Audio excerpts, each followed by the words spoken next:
안녕하세요. 최근에 HLB 뉴스가 뜸해졌습니다. 그래서 저도 쉬어가는 시기라고 생각하고 있는데요. 물론 투자자 입장에서 하루하루 주가 변동이 있기 때문에 쉬어가는 시기가 어디 있겠느냐마는 뉴스가 별로 없는 것은 사실입니다. 매일 뉴스 기사가 나올 수는 없겠죠. 한동안 활발히 뉴스가 나오는 시기도 있고 한동안 뉴스가 나오지 않는 시기도 있습니다. 그런 휴식기 동안 꿀팁이 될 만한 정보들을 알려드리려고 합니다. 물론 LB 영상도 꾸준히 올려드릴 예정입니다. 이번 시간에는 데이비드 싱클레어에 대해 다뤄보도록 하겠습니다. 하버드 의대 교수고요. 노아의 종말이란 책을 썼습니다. 저는 최근에 아침 달리기 운동을 하면서 데이비드 싱클레어의 강의를 들었습니다. 그리고 이동하는 시간에도 항상 들었는데요. 유튜브로 봤는데 꽤 재미있습니다. 어떤 강연에서는 적포도주, 레드와인 이야기를 하더라고요. 저도 레드와인이 몸에 좋다고 한동안 마셔보려고 했던 기억이 납니다. 물론 술을 안 좋아해서 조금 마셔보다가 말았습니다. 레드와인은 논문 근거가 있었죠. 2006년에 네이처지에 발표가 되었습니다. 레드와인에는 레스베라트롤이라는 장수물질이 들어있고 노화를 지연시킨다는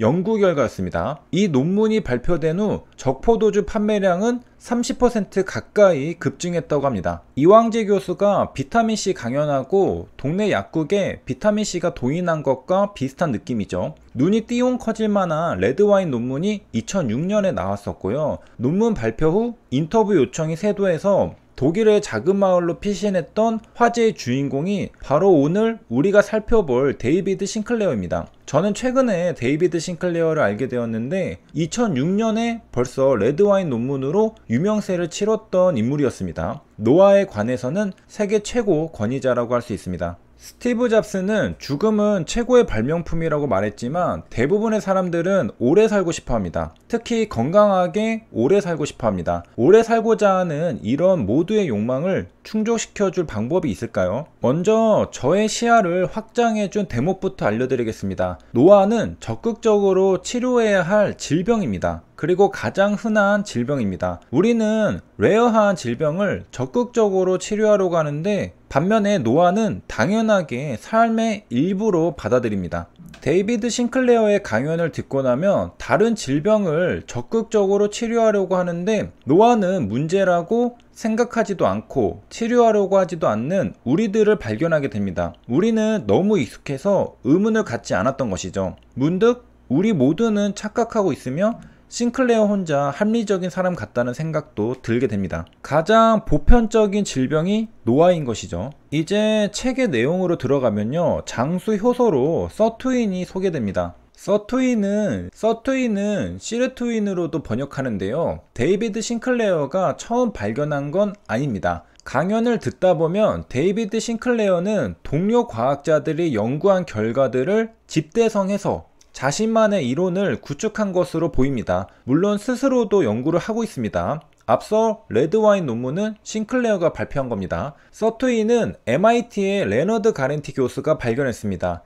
2000년이니까 20년 정도밖에 안 된 역사입니다. 효모에서 발견되었다고 하는데요. 서투인의 과발현이 효모의 노화를 늦춰서 수명을 약 30% 증가시킨다는 사실을 밝혀냈습니다. 수명이 30% 늘어나니까 획기적인 발견이었던 것이죠. 그런데 이렇게 좋은 서투인이 효모에게만 있는 줄 알았습니다. 사람에게는 기회가 없는가 생각했는데 알고 보니 서투인은 초파리에게도 포유류에게도 그리고 사람에게도 확인이 되었습니다. 가슴이 두근두근 했겠죠. 효모에서 수명을 30% 증가시켰으니까 사람한테는 어떻게 되는지 과학자들은 정말 궁금했을 겁니다. 과학자들은 연구에 착수했습니다. 그 결과 총 7가지를 발견했습니다. 서투인은 DNA 복구를 하고 미토콘드리아의 효율을 높여줍니다.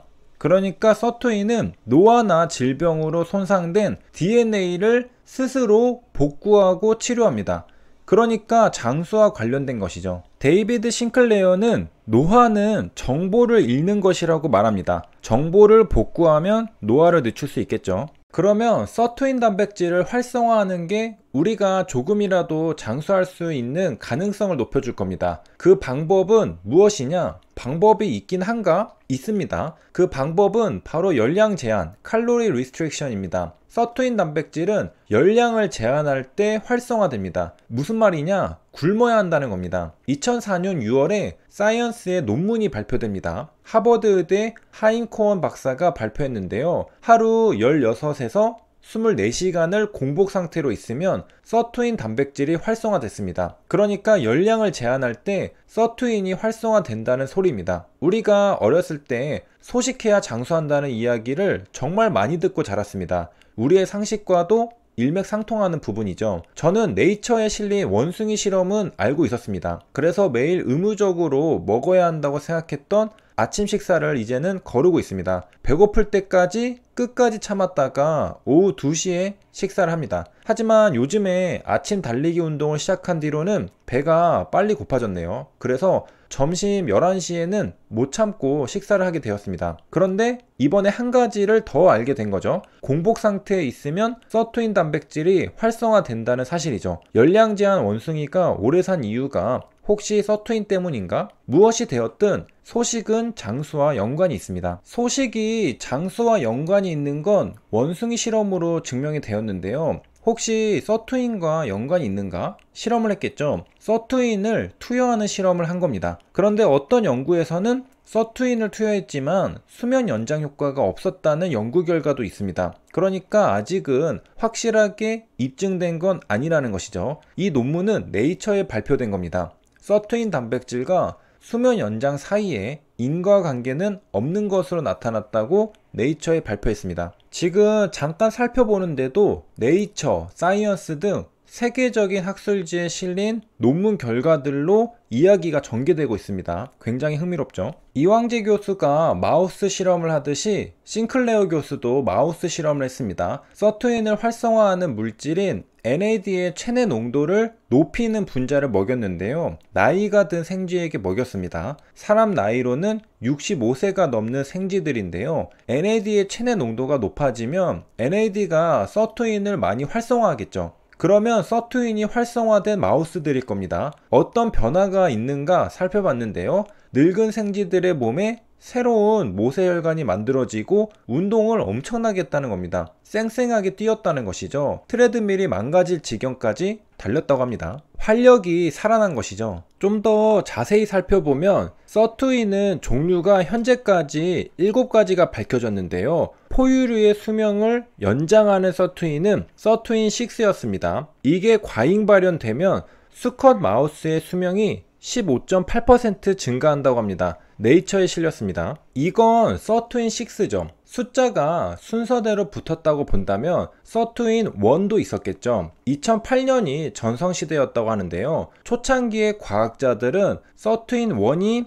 포유류의 수명을 연장시킬 것이라고 기대했었습니다. 그런데 결국 서투인 6였죠. 그리고 과학자들 뿐만 아니라 제약사도 기대를 했습니다. 그래서 영국의 글락소스미스클라인 GSK는 7억 달러의 거금을 들여 한 생명공학 회사를 인수했습니다. 이 회사는 바로 서투인 1을 활성화시키는 화합물을 이용하는 회사였습니다. 이형당뇨 치료제를 개발하던 회사였는데요. 인수하고 나서 보니 서투인 1의 효능에 대해 의문을 제기하는 논문들이 발표되었습니다. 서투인 1은 포유류의 수명에 영향을 미치지는 않는다는 논문이죠. 그래서 다른 서투인이 있나 보다 해서 연구하고 서투인 6가 주목받게 된 것이죠. 여기에서 흥미로운 건 GSK가 인수한 생명공학 회사입니다. 무려 7억 달러니까 하나로 약 7천억 원이 넘죠. 그 회사의 이름은 서트리스였고요. 2008년에 인수했습니다. 그리고 이 서트리스의 창업자가 누구인가? 바로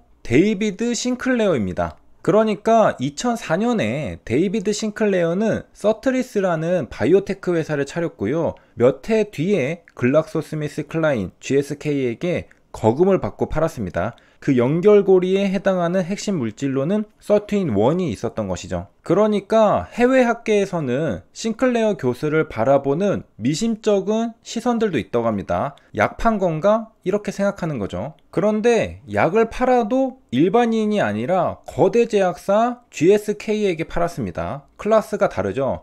그런데 GSK가 바보도 아니고 데이터를 근거로 해서 인수했겠죠. 무엇이 진실인지는 지나고 봐야 아는 겁니다. 아직까지는 서투인은 정설의 지위를 얻지는 못한 상태라고 합니다. 아까도 우리가 살펴봤듯이 네이처, 사이언스 등 저명한 학술지에 걸쳐서 상반되는 연구 결과들이 발표되기도 했던 걸 볼 수 있습니다. 흥미롭고 재밌는 이야기들이 있을 텐데 다음에 기회가 되면 살펴보기로 하고요. 정리하고 마치도록 하겠습니다. 데이비드 싱클레어 교수는 2006년 레드와인 논문을 발표했고요. 최근에는 서투인을 밀고 있습니다. 그리고 노화에 관한 세계적인 권위자인데요. 적게 먹으라고 권합니다. 소식은 원숭이 실험으로 이미 입증이 되었고요. 다른 논문에서는 공복 상태가 서투인을 활성화한다고 합니다. 그리고 서투인은 장수 유전자로 알려져 있죠. 그래서 연관이 있나 생각해 볼 수 있고요. 여기까지 시청해 주셔서 감사합니다.